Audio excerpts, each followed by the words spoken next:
రాదు బాబు, ఇప్పుడే మీ అమ్మతో మాట్లాడుస్తున్నాను. రండి, మీ అమ్మ దగ్గరికి తీసుకెళ్తాను. అమ్మ దగ్గరికి మమ్మల్ని తీసుకెళ్ళక్కలేదురా, అటొకటి ఇటొకటి పొడిచి నిన్ను మేమే తీసుకెళ్తాం. రాజు, ఆయన వదిలేయండి.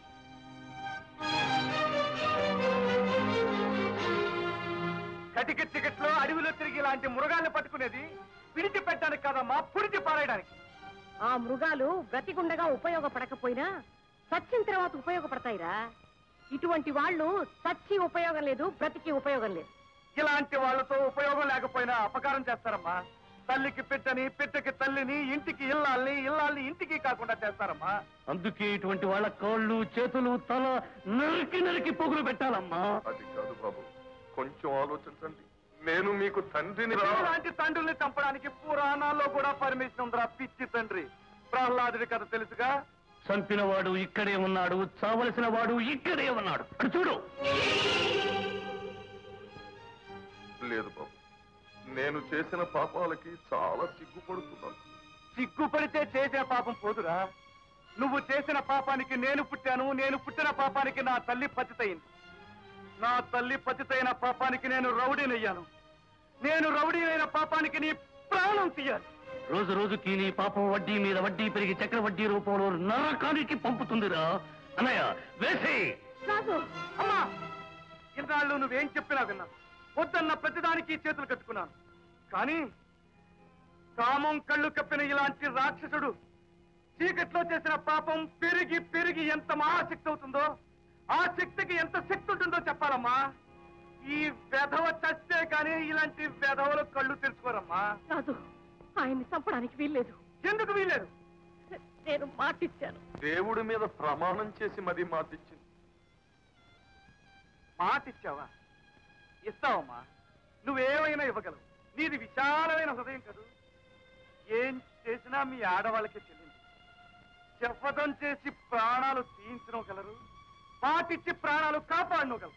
మీరిచ్చిన మాటకు కట్టుబడితే మీ కొడుకును కట్టుబడవనండి. కానీ కట్టుబడాల్సిన అవసరం నాకు లేదు. బాబు, మీకున్నంత గొప్ప మనసు నా అమ్మకు లేదు. మీకున్నంత గుండె ధైర్యం బ్రతికాడు మీ కొడుకు. కానీ నేను తల్లి తండ్రి లేకుండా బ్రతికాను. మీ తల్లి గారు మాటిచ్చారట, కట్టుబడి ఉండు మనోహర. కానీ నేను మాత్రం మనోహరుని కాదు, వీడిని ప్రాణాలతో విడిచిపెట్టాను. ఎవరికి పుట్టినా నా బిడ్డవే అనుకున్నాను. నీ తల్లికి జరిగిన అన్యాయం నాకు జరిగినట్టే అనుకున్నాను. నేను నీ తల్లిని అనుకున్నాను, నువ్వు నా బిడ్డవనుకున్నాను. అందుకే నా బిడ్డలు మీ మీద చెయ్యి వెయ్యరు అన్నాను. కానీ నా బిడ్డ మీ మీద చెయ్యి వెయ్యడు అనలేదు. నా బిడ్డవనుకుంటే నా మాటకి కట్టుబడుండు. లేదంటావా? చంపు. నువ్వే కాదు, ఇద్దరు కలిసి చంపండి. మీ ఇష్టం, మీరేమైనా చేసుకోండి. నాకు పసుపు కుంకుమలు లేకుండా చేసేయండి.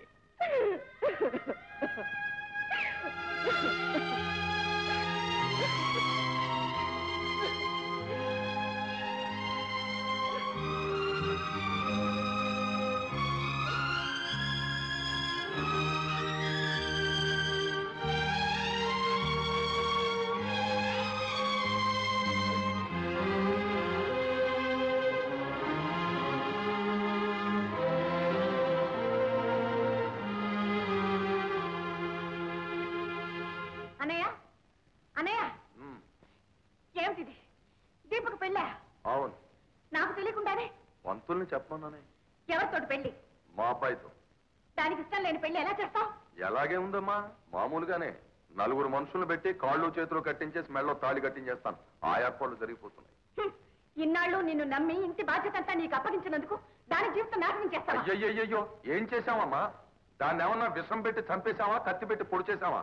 సలక్షణంగా పెళ్లి చేస్తున్నాం తప్ప. ఏమైనా సరే నీ కొడుకుతో ఈ పెళ్లి జరగడానికి లేదు.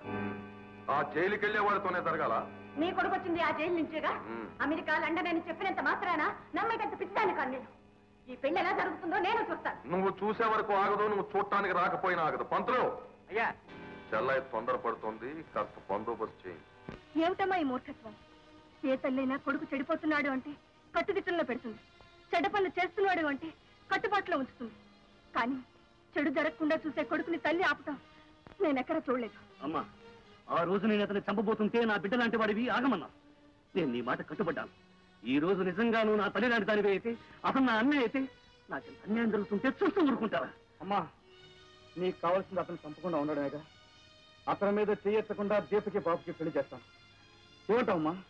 చెప్పమ్మా.